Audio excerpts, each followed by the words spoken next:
Greetings, wanderer, and welcome to the port of Piraeus. Piraeus is one of the busiest, most important ports in the Greek world. Money flows through here like a river that runs all the way to Athens. Acting as a port for Athens, Piraeus welcomed merchants, goods, and travelers from all over the world. It was a central part of Athens' economy, but it was also fortified enough to protect the city's considerable fleet.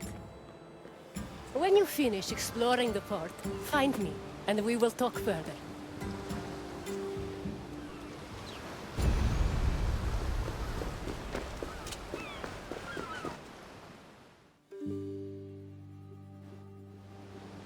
Piraeus, a peninsula southwest of Athens, became the city's main port after the politician Themistocles encouraged the development of its natural harbors.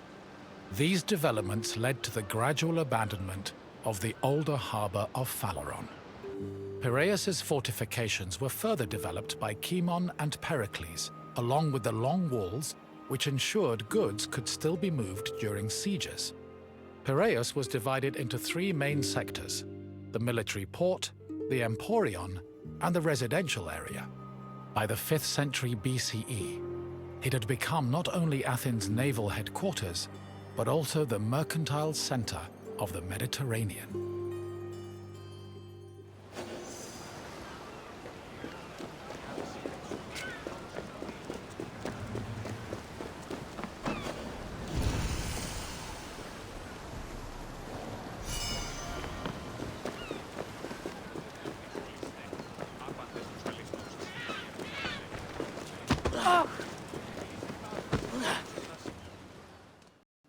Piraeus's development during the 5th century BCE attracted a large population. Many craftsmen, merchants, bankers, sailors, and ship owners moved to the port in great numbers. The population was a mix of Greek citizens, foreign visitors, and immigrants, known as metics. The variety of the port's inhabitants gave Piraeus a cosmopolitan atmosphere. Most of the residents were involved in trade, but others worked on shipbuilding or in larger-scale industries like shield factories. Piraeus's commercial focus offered many opportunities for those seeking to increase their wealth and status. One such rags-to-riches tale is that of Passion, a slave who eventually became a citizen and earned a fortune thanks to his bank and his shield factory.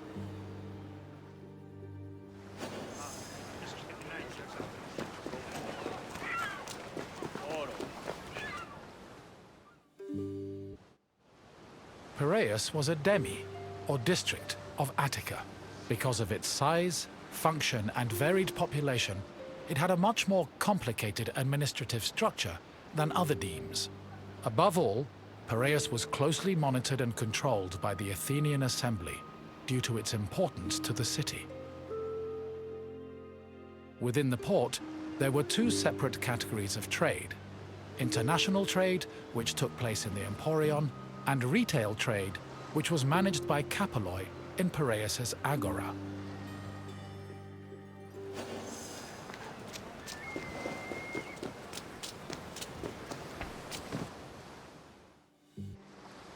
The Emporion was a commercial port dedicated to trading goods from overseas. All international transactions were required to be made within its limits and needed to be exclusively wholesale. Elected magistrates managed all business and laws in the port. Meanwhile, port authorities known as epimeletes oversaw trade and took care of the regulation of prices. This was an especially crucial duty, as the amount of supplies and goods could fluctuate wildly based on factors like bad harvests or lost cargo. Common products sold in the Emporion included vegetables, fruits, fish, leather, timber, marble, metal, weapons, and ceramics. According to Hermippos, Athens was also wealthy enough to afford the finest goods from all over the world, including figs from Rhodes, almonds from Thassos, oil from Samos, and wine from Chios. Taxes were collected on all merchandise that came into the Emporion, which provided Athens with a major source of income.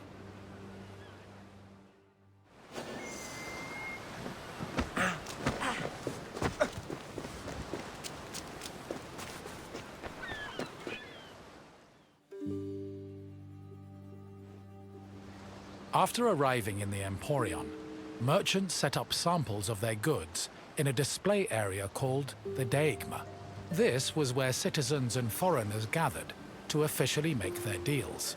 And almost all merchandise that came into the Emporion was traded within the area.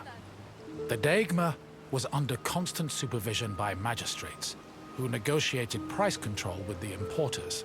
They would occasionally give special privileges to those who agreed to sell at lower prices.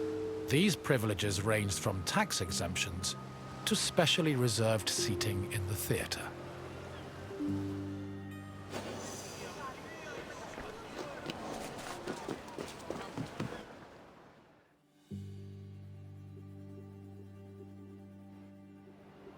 Piraeus was a deme, and as such was supervised by a magistrate called the Demarchos.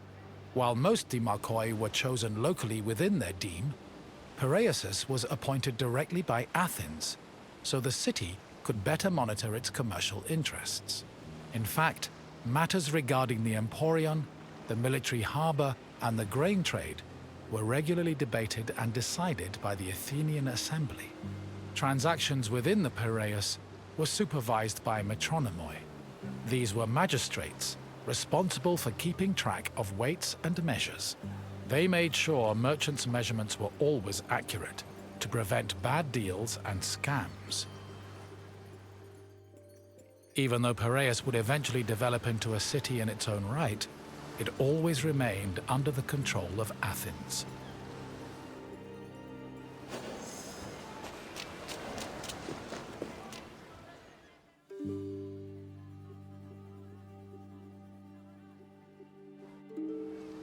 A commercial tax of 2%, or a pentecost, was placed on all cargo entering and leaving Piraeus. The tax was collected by a group of 5 people called pentekostologoi. According to Andocides, this position could be bought for the hefty sum of 30 talents, or 180,000 drachmae. However, most of these officials made a profit of up to 6 talents, making the job very lucrative. While merchants were responsible for setting the value of their goods, pentekostologoi had the power to challenge the value if they saw fit. Furthermore, merchants were required to register with these officials before they could transport, display, and sell their goods. Overall, this system provided Piraeus, and by extension Athens, with a tremendous amount of money.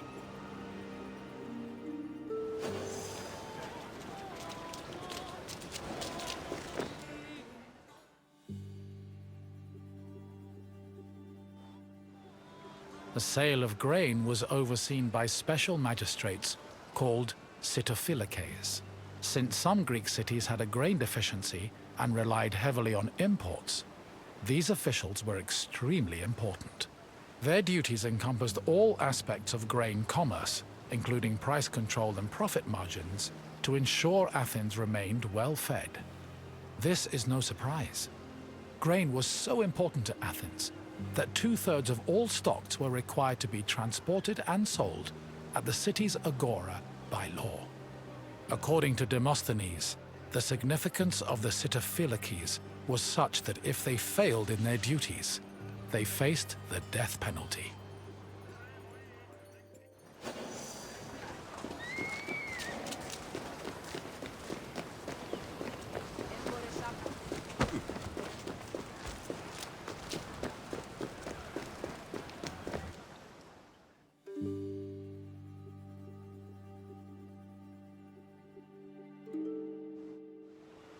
The Emporion operated on a foundation of credit and loans. Overseas commerce was handled by 2 types of tradespeople. Emporoi transported cargo in borrowed ships, while naukleroi were ship owners who moved goods on their own vessels. Elsewhere in the Emporion were bankers and accountants who arranged loans and kept track of incoming and outgoing ships. Emporoi and Naukleroi financed their maritime voyages with these loans, which often had a high interest rate due to the dangers of sea travel. Emporoi used the loans to pay for both the cargo and the right to a ship, while Naukleroi only had to pay for their crew. Loans and interest were repaid upon a ship's return to port. However, in the event of a catastrophe such as a shipwreck, the merchant and ship owner were released from their obligations, and the losses were transferred to the lender.